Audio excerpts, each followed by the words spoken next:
Alan and Ray set out on a journey to the Arctic to film a documentary, but their trip is fraught with difficulties from the start. They miss their transport due to a lack of taxis, and upon arriving at the port, they discover that their luggage containing essential filming equipment has been lost. With no other option, they hire a local cameraman named Sean to help with their project. However, Sean's behavior is odd. He always carries a mysterious box with an old-fashioned radio-like device inside, and never lets it out of his sight. One morning, after breakfast, Sean accidentally leaves the box on the table. Seizing the opportunity, Ray curiously opens it and listens through the headphones. Instead of a recording, he hears strange sound waves. Just then, he notices Sean approaching from afar. Panicking, Ray quickly shuts off the device and puts everything back in place. Sean arrives and swiftly retrieves his box without a word. The documentary filming continues, and Alan attempts to contact his family, only to realize there is no signal in the middle of the ocean. Meanwhile, the captain gives an interview, explaining why some people choose to live in such a remote and dangerous place, emphasizing its tranquility. During this time, Ray spots an injured bird with blood seeping from its eye. He wants to show it to Sean, but before he can, the bird suddenly flies away. As the journey progresses, unsettling events unfold. Alan and Ray witness a seal devouring its own offspring, something the captain, despite years of experience in these waters, has never seen before. Alarmed, he orders all passengers inside while Sean records the disturbing scene. Later, the captain grills fish for the group. Ray and Sean refuse to eat, but Alan does. Shortly afterward, Alan falls ill, vomiting uncontrollably before suddenly losing his eyesight.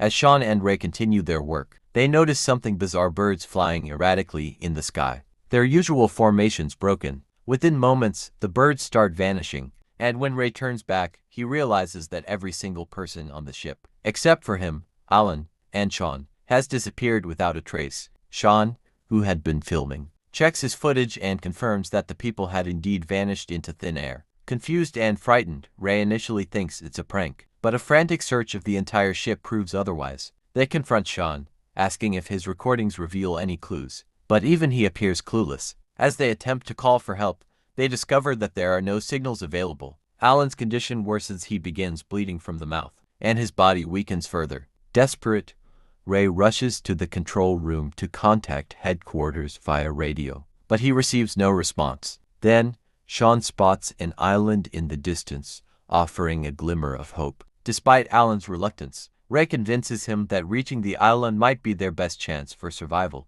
As they prepare to leave, Ray notices a deep wound on Alan's neck, as if he had been bitten by something. Alan, however, has no memory of such an incident. Upon reaching the deserted island, they explore a seemingly abandoned town. Everything is eerily empty. Hot soup still sits on a table, suggesting that people vanished suddenly, just like on the ship. Inside a mall, they find an injured deer with wounds, identical to Alan's. As Alan's pain intensifies, Ray and Sean decide to investigate alone while Alan returns to the boat for his medicine. Along the way, Alan encounters a polar bear with injuries similar to his own. But instead of attacking, the bear simply stares at him. Meanwhile, Ray and Sean spot a flickering light in a building, hoping to find someone. But upon entering, they realize it's yet another dead end. As darkness falls, Ray notices a fire in the distance and immediately thinks of Alan.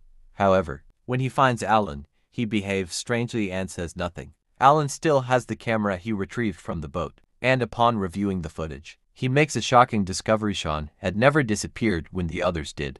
Ray becomes suspicious and, after reviewing more footage, realizes that Sean has been hiding something all along. Furious, Ray confronts Sean and attacks him, demanding the truth. Under pressure, Sean finally confesses this was all part of a secret military experiment involving supersonic waves, capable of erasing living beings in an instant. The reason Alan, Ray, and Sean survived was that they had unknowingly heard a protective sound wave, shielding them from the deadly effects. Sean further reveals that he wasn't here just to film, but was actually sent by the military to monitor the experiment. Now that Ray and Alan know the truth, Sean fears that they will all be eliminated to keep the secret contained. Shocked, Ray asks about Alan's worsening condition, to which Sean explains that Alan had consumed fish contaminated with these sonic waves. The waves didn't kill him instantly but were causing a slow and painful reaction. Sean admits that he had a satellite phone to contact the military for extraction, but it's no longer working. Realizing they could die at any moment,